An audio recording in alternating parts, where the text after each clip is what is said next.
I'm Don West, National Trial Counsel for CCW SAFE, and I'm here again with law of self-defense expert Andrew Branca. Thanks, Andrew. Good to see you again. Happy to be here. In one of our other segments, we talked about a hypothetical situation, one you're familiar with, one that you often use in your teachings, where someone's making some decisions, finding themselves in a parking lot with someone approaching them. Obviously a scary situation. We talked about some of the things you might do in order to strip away the ambiguity, to figure out what's actually going on and what defensive action, if any, you need to take. So let's kind of set that up for us, if you would, and then we'll get to the point where you've used your voice and that hasn't worked. You're still not exactly sure what is happening, but you're giving serious thought to going to your gun. You don't think that you can legally, nor that you should, but you're starting to think about whether or not you need to. Right. So, of course, we know statistically that it's very common for a defender to get his gun out, display the gun, and for that itself to stop the threat. The bad guy sees the gun, decides this is more of a fight than he wants to be in. He wasn't anticipating that, and he runs away. But you can't count on that happening, obviously. I personally am reluctant to encourage people to display the gun in the expectation that that will solve the problem. I think if people are going to pull a gun, well, they have to be prepared then for the possibility they'll actually need to use that gun. That's different than saying if you've pulled the gun, you have to shoot it. That's not true. Often you pull the gun, display the gun, and it changes the dynamics of the interaction. Where the person now perceives that you have a gun, they decide they don't want to attack you after all. Maybe they drop their knife, maybe they turn to run away. You don't want to be shooting the person under those circumstances. So I think you need to be prepared if you've pulled the gun and then you feel you have the luxury, consistent with safety, not increasing your jeopardy, but consistent with safety of not having to fire the shot. If you can, consistent with safety, not have to fire the shot, you're almost always better off not firing the shot. Because as you and I have talked about before, once the shot is fired, it becomes a completely different game from the prosecutor's perspective. Absolutely, without question. Once the bullet flies, once someone is at risk of dying, it's viewed completely differently. And we know how the prosecutors treat those situations before the shot is fired very wildly within the country. And in many states, you could pull the gun facing a threat of some sort. And if there's some uncertainty about it, but you're a pretty good guy, you don't have a prior record, you're otherwise a responsible gun owner, you may get the benefit of the prosecutor's discretion in that situation. Right. Once you pull the trigger, I think you should expect to be arrested. Certainly should expect, well, the police have to come, don't they?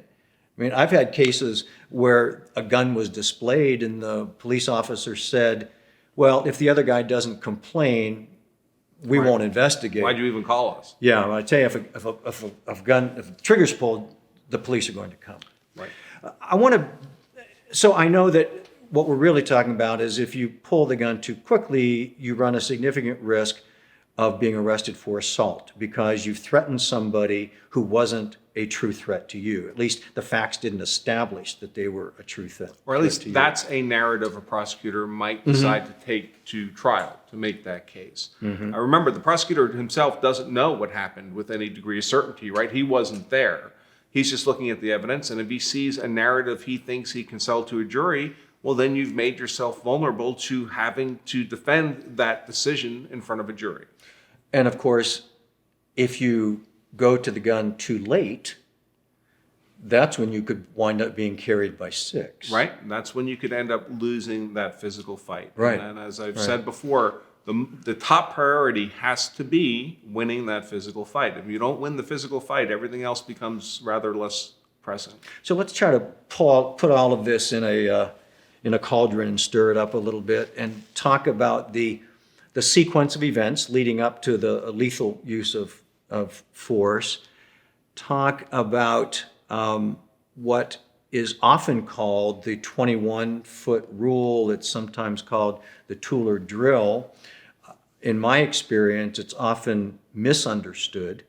And like the telephone game, it winds up at the end of the line, whether it's gone through a number of legitimate firearm instructors who don't themselves understand what it really means, to people just talking about, well, what's the 21-foot rule mean, to something that's often distorted and the reliance is misplaced in a self-defense situation.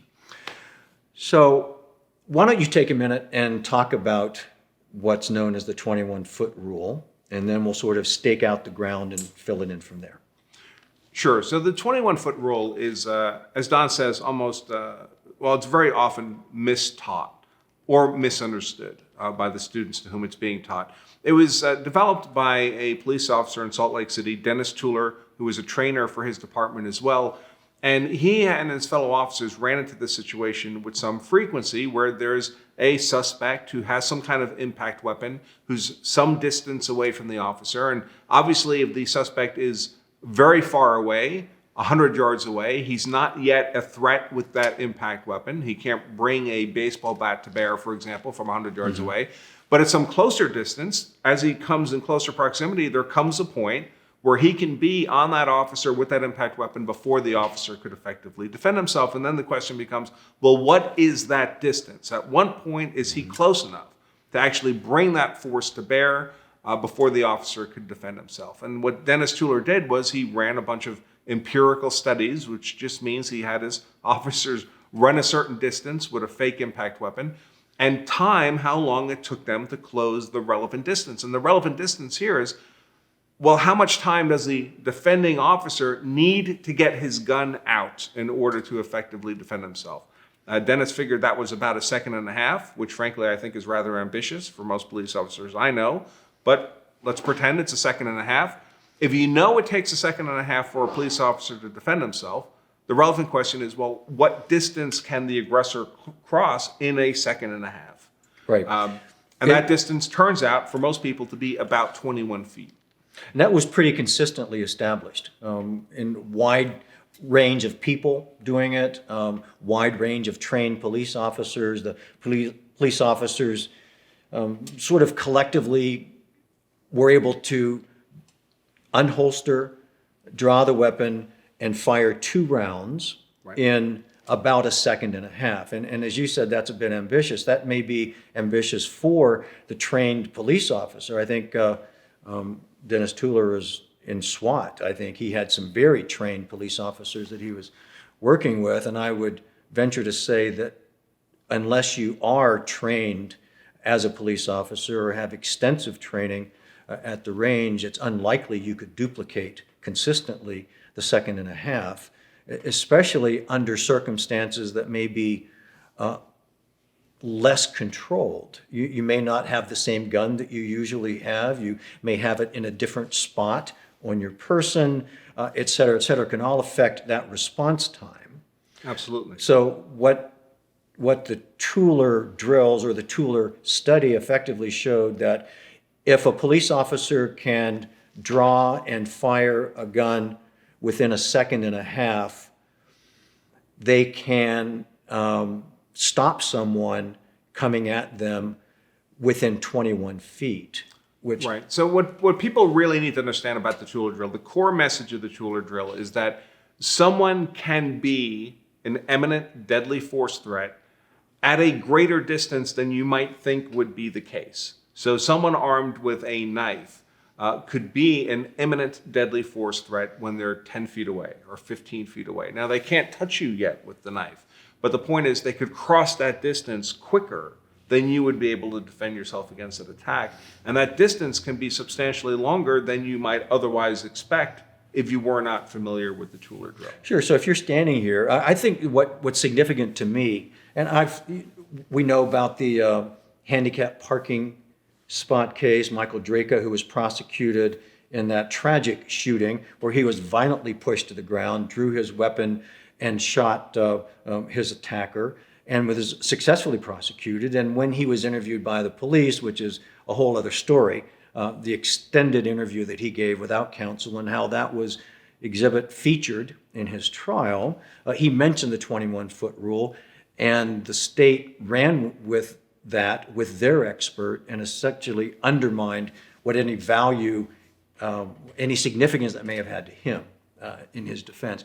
So I think when you, for my purposes, what that means to me is that if you got person A and person B here, that person B can run to where person A is in about a second and a half. Right. And that's going to be about 21 feet. Yep. And that's all it really, really means. A trained police officer could shoot that guy.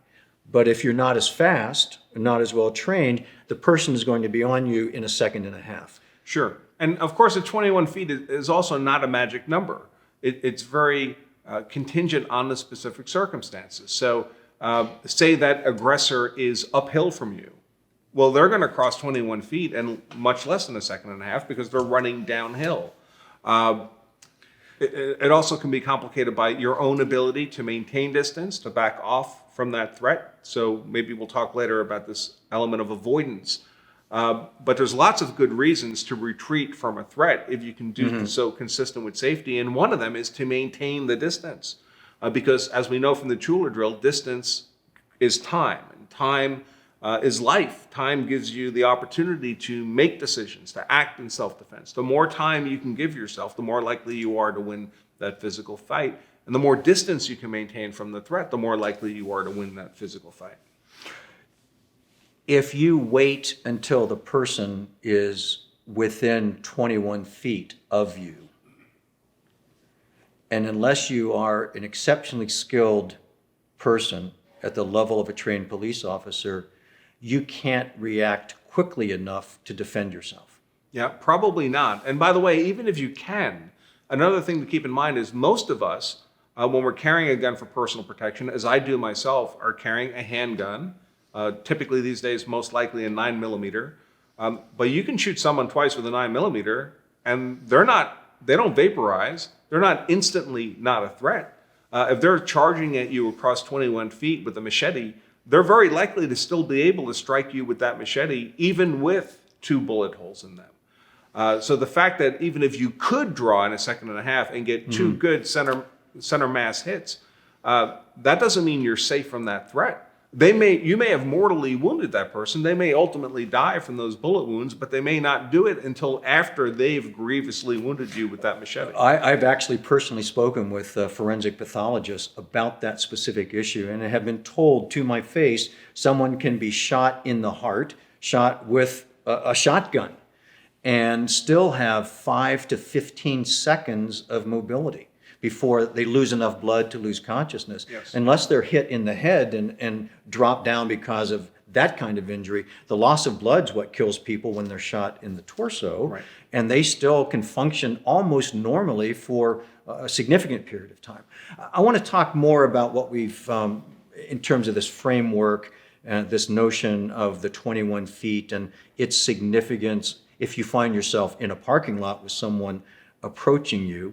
Before we end this segment, though, and pick it up again, what's your sense of how the 21-foot notion is misunderstood? Or what's some of the urban lore around that? Yeah, the most common misconception about the Tular Drill that I see is that people are taught it or understand it as if it were the entirety of self-defense law, as if it's all they need to justify their use of defensive force. Well, the person's within 21 feet, I can shoot them in self-defense.